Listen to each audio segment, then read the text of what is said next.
The day my brother sent me a message after years of silence, I stared at my phone for a long, long time.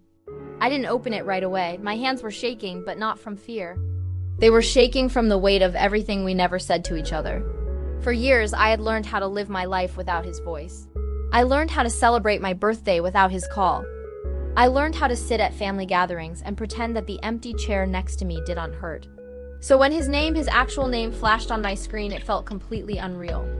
It was like a ghost from my past, a memory knocking on my front door, asking to be let back in. I took a deep, steadying breath.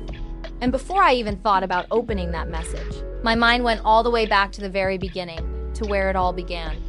My brother and I grew up in a small, quiet house. It wasn't perfect by any means, but it was absolutely full of love. We shared a room when we were little kids, and we shared secrets when we got older. He was 2 years older than me, which meant he was stronger, louder, and always acted like he was my personal protector. When kids at school teased me, he was the one who would show up and walk me home. Our parents worked so hard. They didn't have much money, but they gave us everything they possibly could. We had dinner together at the table every single night. They would tell us stories before bed. It was a simple, good life. As we grew into adults, life, as it does, pulled us in different directions. He got married early. I decided to focus on my career and stayed closer to home. But even with the distance, we still talked often.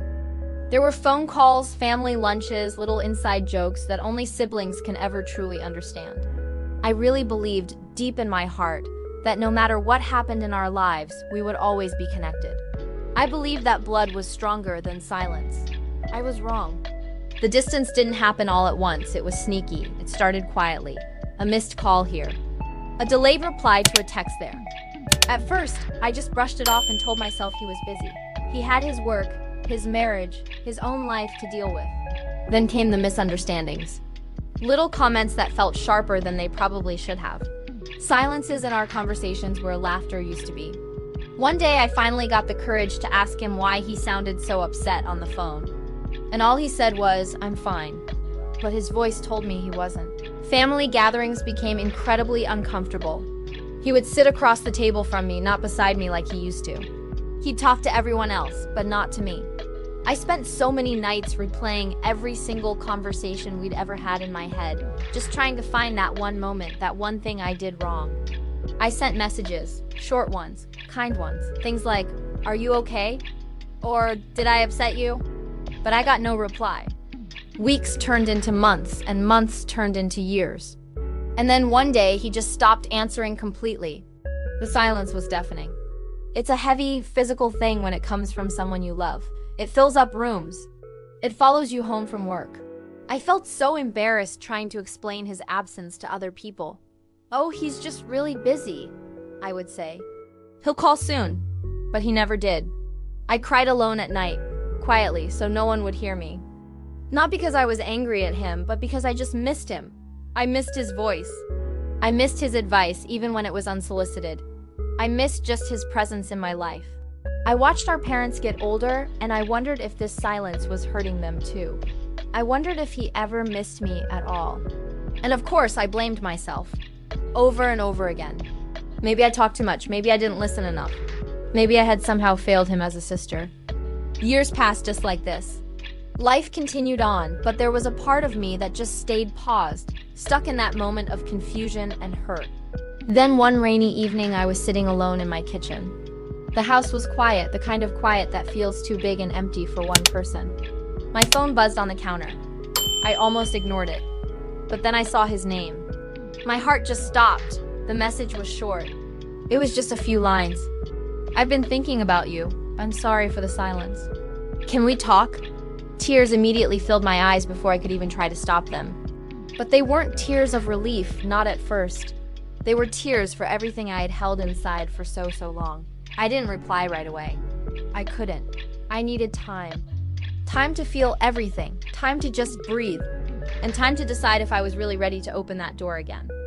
When we finally spoke on the phone, his voice sounded different. It was older and softer. He told me about his own struggles over the years. The incredible stress he was under at work. The misunderstandings in his own mind that he never explained to anyone. He said he felt judged by me and unheard. And instead of trying to talk it out, he just chose silence. He shut down. I just listened. I didn't interrupt him once. And when he was done, it was my turn. I told him as calmly as I could how the silence broke me, how I waited for his call, how I hoped every day that he would reach out. There was a long, heavy pause on the line.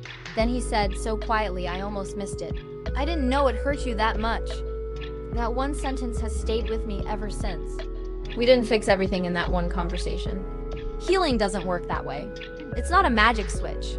But we started. We began a process.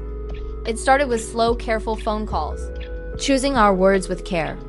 We had to learn how to listen to each other all over again. Some days felt awkward and strange.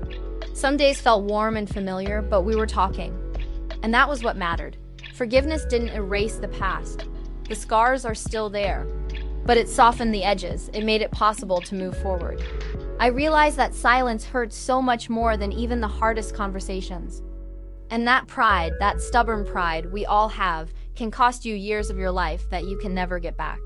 Today, my brother and I are still rebuilding. Our relationship isn't perfect, but we are present in each other's lives again.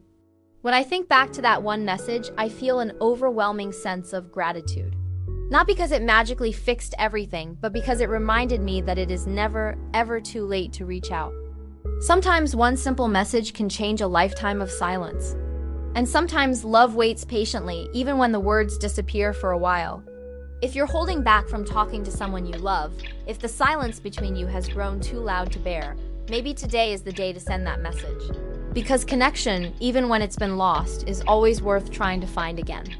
Thanks for listening. Don't forget to subscribe for more stories.